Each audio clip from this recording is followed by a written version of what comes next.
Hey, I'm Blizzard Planet. Imagine this. You hopped on the band rocket, and now you're on Planet Butter, a world made of sparkly peanut butter. And Blissi, the disco ball of self reflection, is whirling around in her transforming convertible. Eastern philosophy says no ego. Western philosophy is driven by ego. Planet Butter's philosophy says take responsibility for your ego. Our ego is our luxury. It's what makes us human. On Planet Butter, we take responsibility for our ego and lead with our intuition, what I call Intucentricism, centering on personal expansion rooted in self-friendship, with the inevitable impact on societal expansion. You're tuning in to Self-Friendship Podcast, where playfulness meets societal reflection. Your escape to take a step objective, to critically think, creatively think, giggle, and I just grabbed my boob, and optimistically approach life through my concept of self-friendship, the daily practice of embracing, understanding, and enjoying ourselves to consciously create your world, your planet, at the intersection of discipline, delusion, and fun. Thanks for joining me in my 50th episode. Some of what I'll be sharing includes my answer to last week's question of the week, how I handled a trigger, a note on lessons, a loving reminder about boundaries, self-receival, a blizzard silly, judgment and dating, and as always, a brand new question for all of us to self-reflect and self-connect. And email me, selfriendshippodcast@gmail.com. My answer to last week's question of the week, which was, what's a moment you marinated in this week? So I was genuinely excited about the potential turnaround in this situation that I marinated in, but I realized I might have marinated for a little too long and it started to drain me. This answer right now, right here, is me coming out on the other side of it. And so there is still excitement for the potential turnaround. But right now, we are holding space for disappointment. So if you're a follower of Planet Butter on Instagram, you may have seen that my phrase and concept of self-friendship was featured in Forbes about a month ago, though Planet Butter was not yet. I got excited and I reached out to the guy who wrote about the phrase, wondering if he had discovered my work or come up with the concept on his own. I talked about this last week. Not so unique ideas, unique arrivals. Most ideas humans come up with aren't unique, but the way we arrive at them will always be unique. So there's a chance that he arrived at it on his own. I contacted him with excitement, curiosity, and I offered to collaborate. Long story short, after a month of waiting, I finally heard from him. He didn't mention how he came across the phrase, but instead asked me what my budget was for a collaboration. I've shared this experience publicly because despite the disappointment, I've remained hopeful. Forbes and potentially other outlets could see the immense value in what Planet Butter offers and reach out. Do you hear these animals? What is that? Sounds like a cricket orchestra. I hope you guys can hear it. It's distracting. And now it stopped. What? That couldn't have been animals, I guess. Or they're a very good orchestra. One or the other. Okay. So I've shared this experience publicly because despite my disappointment, I've remained relentlessly optimistic. Forbes and potentially other outlets could see the immense value in what Planet Butter offers through this experience and in general. But I've realized that the transactional nature of his response to my genuine excitement and willingness to collaborate is what really began to drain me. I tried to compensate with my optimism, but the reality is I am also disappointed. Disappointed and optimistic. We're holding space for my disappointment. I give my life, truly, my whole heart to Planit Butter. And all I want to do is reach all 7+ billion people on this little floating rock we call Earth with my concept of self-friendship, the daily practice of embracing, understanding, and enjoying ourselves. To encourage critical thinking, creative thinking, and expansive being, and to do so with relentless optimism and integrity. Let me know your answers. selffriendshippodcast@gmail.com. Now, a note on patience. When I feel an ounce of impatience about where I'm at with my journey, I immediately hold space for gratitude for everything I show up as, have, and do. And something I've been playing around with recently is taking one of my special steps objective, reflecting on where I'm going and the infinite possibilities because of where I am currently. I think oftentimes people encourage this idea of, look how far you've come, which is beautiful, but we're on Planit Butter. So while we appreciate the trajectory of our past and respectfully acknowledge and have gratitude for it, it's only useful to reference to further us into remaining present and perpetually aligning with our role in the ever-expansive universe. Speaking of patience, here's how to test mine. The best way to test my patience is to put me in a workout class that kind of sucks. I am a highly capable, thankfully, physical person, and I really require and love a challenge. It's rare that I find a class that actually offers that to me. So I went to a do-it-yourself style Pilates, and it was a screen where you could select over 300 classes. So I thought, surely this would be safe, and surely it was not. It was the most boring and poorly instructed classes I've ever experienced. Far from challenging, and there was absolutely no flow. I tried about 5 different instructors and different videos before I really became firm in my decision. Not a single one of the instructors didn't complain during the instructions they were giving. I think it was their attempt to be relatable, but somebody trying to be relatable by complaining is, honestly, I think it's a disgusting trait, especially when you're a fitness instructor and it's your class. In this test of my, that laugh sounded like Goofy.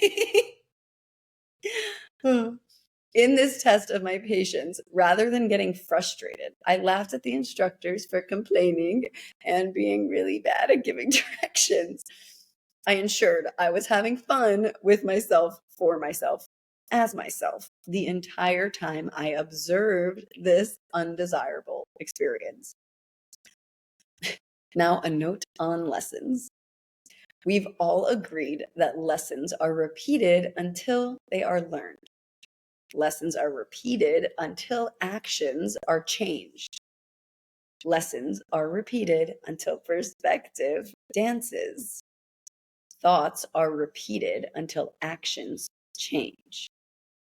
We know that our thoughts, actions, and feelings influence one another, as per the CBT triangle, cognitive behavioral therapy. It's a very popular form of therapy. This is why on Planit Butter, we've expanded into the PBJ ring of consciousness. The PBJ ring invites us to cycle through and expand through lessons at a more efficient pace. The faster we transcend our limitations, the sooner we expand, and therefore upgrade. Life is long, lessons can be learned fast, and our experiences can be vast. That rhymes. How fun. Okay. A note on Bali dogs. Collie dogs are the most independent house pets I've ever seen. They know where they live, they bop around, and then they return home. Chilling. Self-friendship. There's no such thing as walking your dog. The only people who walk their dogs here are expats. So there's this little beach walk that I've been doing at sunset called Sunset with Paws, where a bunch of people meet up, walk sunset, and feed the local puppies. These are the pups that will look homeless to those who don't know that they are just independent. Anyway, when we were feeding the pups, we all have bowls of food. Whenever I feed the pups, I always put the food down and then I take a step back so that they have their space to eat. One of the guys was playfully mocking me for not holding the bowl for them. And I said, how would you like it if a waiter brought your plate to your face at a restaurant and held it until you were done eating? You probably wouldn't like it. Point taken. Societal reflection. Now, a moment I was triggered. Last week, I told you guys when you notice yourself with your arms crossed to shift it into giving yourself a sneaky snug, meaning turn it into a hug. And the other day, I was picking up my liters of coconut water that I get at my little juice shop down the street. And I saw something that resurfaced a very traumatic event for me. And I immediately checked in with the sensations in my body. And I also noticed in my body language that my arms were suddenly crossed. And that's when I remembered what I said in last week's episode, I think episode 49. Yes, which is to turn it into a hug. So I did. I gave myself a little hug. I told myself I'm okay and that it's okay to remember the event and whatever I need to feel right now, but know that I'm safe. That alone kept me present and allowed me to move on to the next moment and remain present. I only remember to write this down way after the fact, which is beautiful in and of itself. Okay, now, self-friendship article snippet. It's important to consciously ignore what's going on in the world as a means of contributing value. I met a dude who worked on the celebrity game show, or what you might know as the presidential election in the United States of America. And I was so excited to tell him about my latest self-friendship article, When Standards, Romance, and U.S. Politics Perspective Dance. So I told him, and I further shared, you can watch, listen, or read. It's 30 minutes long. Enjoy. He said, why is it so long? I said, well, if you really want, you could probably start about halfway through and you'll get the idea. But you will not be able to appreciate the whole picture. He says, well, in my opinion, so American, my opinion is very to the point and I don't feel a need to explain myself. I said, I totally understand. My piece is not my opinion, nor is it me explaining myself. Give it a watch, then get back to me. So in honor of this magnificent and effortless interaction, I felt inspired to reiterate the invaluable piece of art, my article, focusing on just the perspective dance between the feminine energy, U.S. citizens, and the masculine energy, U.S. government, and see how we go. It seems to me that societal conversations focused on equality between men and women are more commonly focused on sameness rather than on the expansiveness that transformational partnerships would create, which, by default, is equality. These conversations neglect the necessity for true partnership of the masculine and feminine energies. Again, teamwork equals mutually independent leaders with different responsibilities. Read or listen to the audio article on planetbutter.substack.com. Now, with love. If you've been on Planet Butter for a while, you know that in all of my food orders for special requests or notes, I always say, please make with love. Sometimes I'll say it in person too. It's fun for me, it makes people smile, and more often than not, the love is reciprocated. So, all my favorite cafes here, my two favorite cafes here, know when I order that I always say with love. So I'll say, oat milk latte with honey and cinnamon. And just as I'll start to say love, they interrupt me and say, big love. And it just makes my day even better. And we all share a laugh. So hopefully it makes their day better too.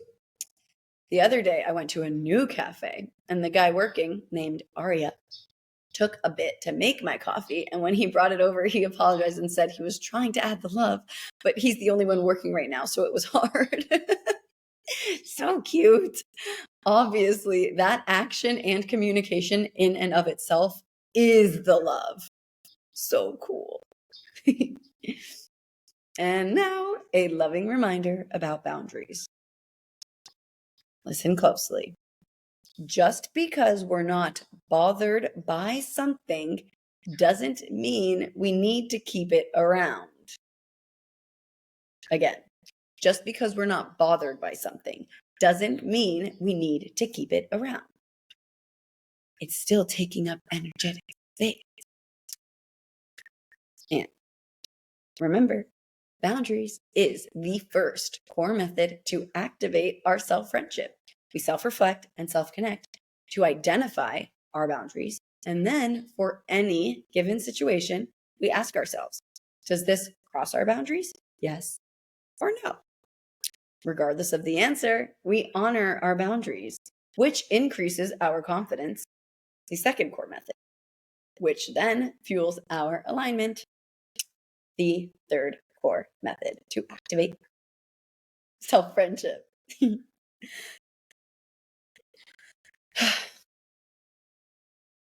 Now, self-receival.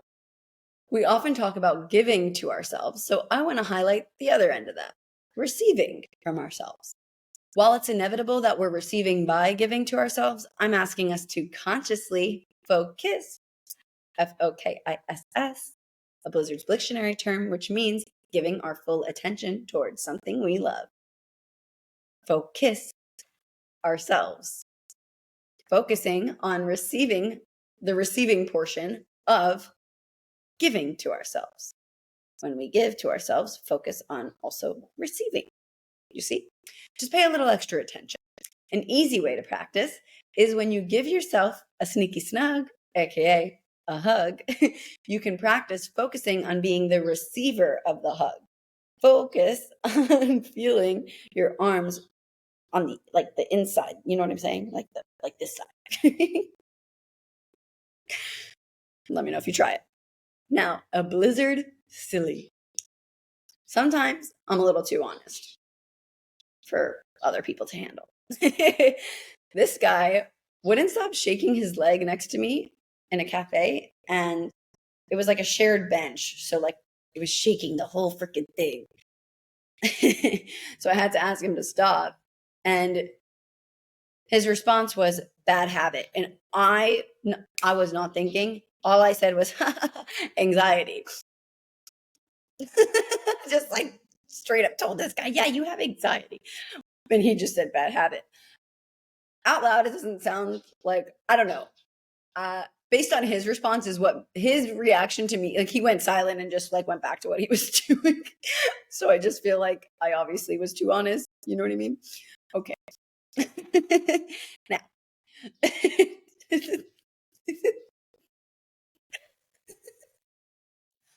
Anxiety. Okay. Now, judgment and dating.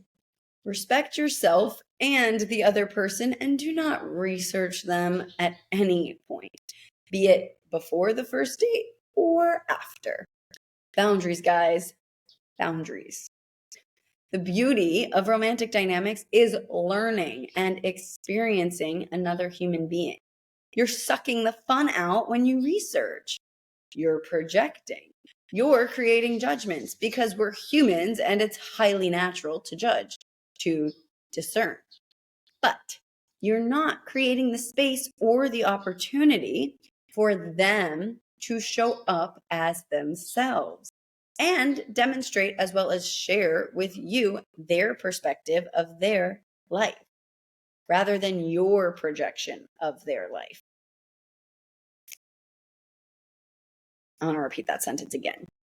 You're not creating the space or opportunity for them to show up as themselves and demonstrate as well as share with you their perspective of their life rather than your projection of their life. You see? Here's when you do judge someone. Again, judgment is basically discernment, deciding whether they're a match for you or not. You do this when they are communicating and demonstrating to you who they are in your dynamic, not their public facing selves. Okay, now the question of the week. What's an instance you focused on self-receival this week? Email me your answers, selffriendshippodcast@gmail.com. And bonus self-friendship podcast episodes featuring your world. Each selected submission will be its own episode where I'll be giving my perspective, dancing, and opinions through the lens of self-friendship. This is, of course, not a substitute for professional support. Bonus episodes will be available every other week as of November 17th, 2024, exclusively for founding members of Planit Butter's publication hosted on Substack. Subscribe to be notified and receive more playfully helpful content on planetbutter.substack.com/subscribe. planetbutter.substack.com/subscribe. Link is also in the show notes or the link in my Instagram bio at Planit Butter. PLANIT Butter. And the world's first coffee table book with a lesson, Planit Butter, Party of One, Self-Friendship in Action, is available internationally on planetbutter.com. Bang. And please subscribe and review the show wherever you are watching or listening. It's super helpful, and I love to hear your thoughts. Thanks for landing on Planit Butter. I'll see you next Thursday. From my planet to yours, Blizzard.